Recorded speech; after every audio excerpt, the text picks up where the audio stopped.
The second question you asked is like what was behind the pullout in 2005, right? The Gaza. So do you know the whole story, the roadmap to peace? Are you familiar with this?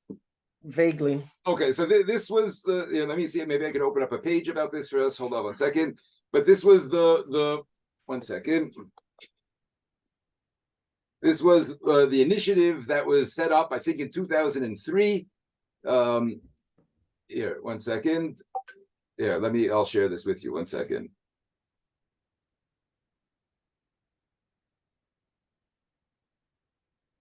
Okay, so the roadmap, it was a provisional, it was a setup that they tried to do between Ariel Sharon and Abbas. This is like already after Arafat. Arafat already had his own peace offer, which he dismissed. Right, that was with Clinton. And why did he dismiss that?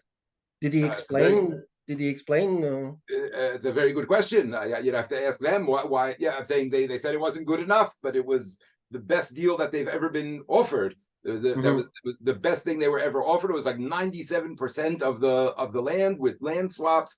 It was an incredible deal. And then he instead started the second Intifada. That's exactly 97% of what? Of the West Bank and Gaza, or yes, yes. Mm-hmm. But this was a different plan. This was supposed to be a roadmap. Like there were supposed to be steps along the way. Along the way that people were going to take mutual steps, and one of those steps was to be leaving Gaza. That part of what was going to be the step-by-step approach to Israel was going to freeze settlements in the West Bank. Israel was going to leave Gaza. They were going to but each side was supposed to take steps. So the withdrawal from Gaza was a part of this. It was a part of the PA. The Palestinian Authority didn't have any concrete things to give.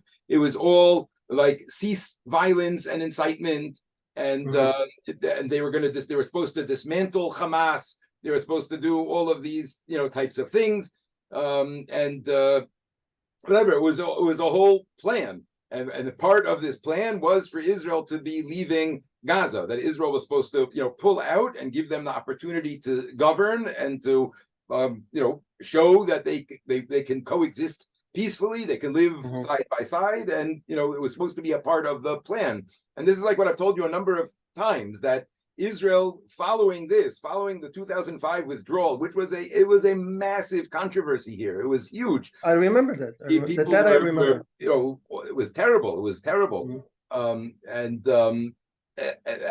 many people were saying exactly what was going to happen is that it's just going to become the biggest terrorist base in the world. It's going to be basically just a whole chunk of land that's going to be used to develop terror. And everyone says, no, we have to give it a chance. We have to try land for peace. We have to do this. We have to try.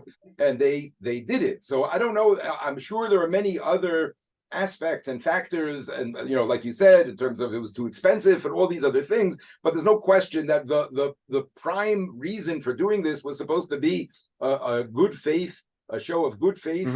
We're going to give you the land, we're going to give you what you're asking for, and let's see what you'll do with it now. But I told you that on Wikipedia I find these like explanations and the rationales that there was a danger of Israel becoming a state with a minority of Jews and a majority of Arabs, and that this was part of the reason why they left there. So I'm not sure what that idea. That's like why one state is not going to be a solution, right? The idea that the one-state solution, I never saw that with respect to Gaza. I saw that with respect to why Israel wants a two-state solution rather than a one-state solution, because in one state, that's true. Within a couple of generations, the Jews will end up being a minority, and then we lose our Jewish state, right? But I never saw that as a specific well, it's on Wikipedia, which I don't consider to be a pro-Palestinian source generally. Right. Okay, I understand. It has long paragraphs explaining this idea. I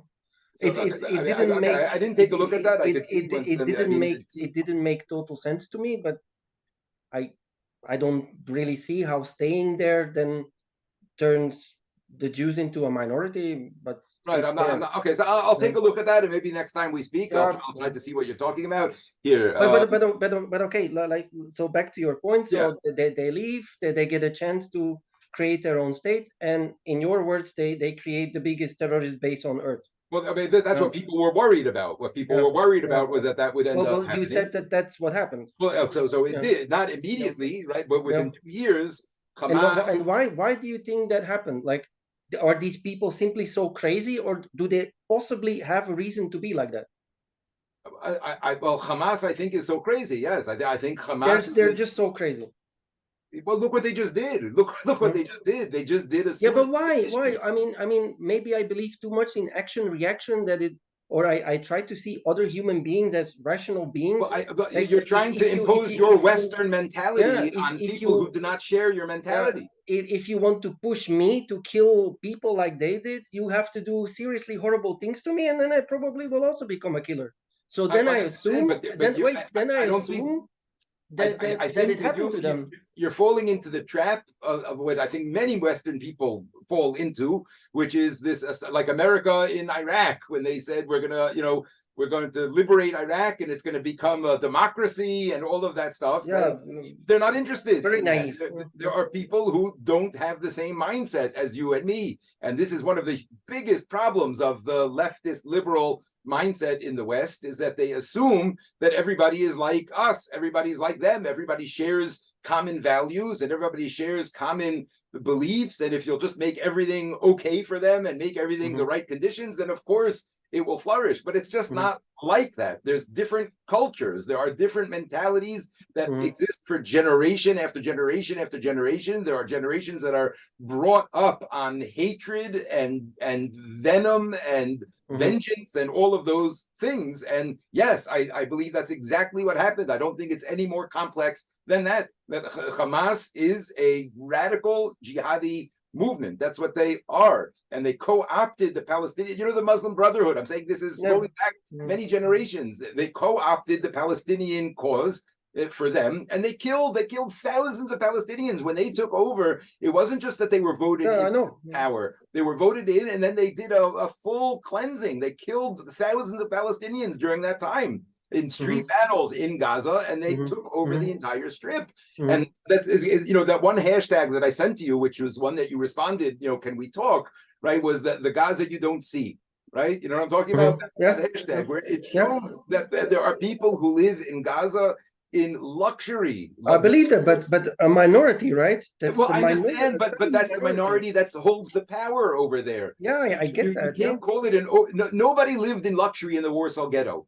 You understand what I mean? Nobody lived in luxury in Auschwitz. But to me, the majority of them live in something akin to a concentration camp. I saw imposed by Hamas, imposed by their own government. How could it explain how it could be if there's enough resources and there's enough material and resources for two things? One, for people like them to have equestrian schools and restaurants and vacation villas and swimming pools and mansions, luxury car dealerships, right? All those things existed in Gaza. All of that existed in Gaza. I believe you. So, and at the same time, they've built an entire underground city, right? They've built an entire city underground. So there's enough resources, there's enough cement, there's enough construction material, there's enough of all of that stuff getting into Gaza, right? It's there, it got there. Somehow people have been able to create all of this other stuff with it, right? But it's not getting to the citizens. That's not Israel. That's not Israel who's doing that. Israel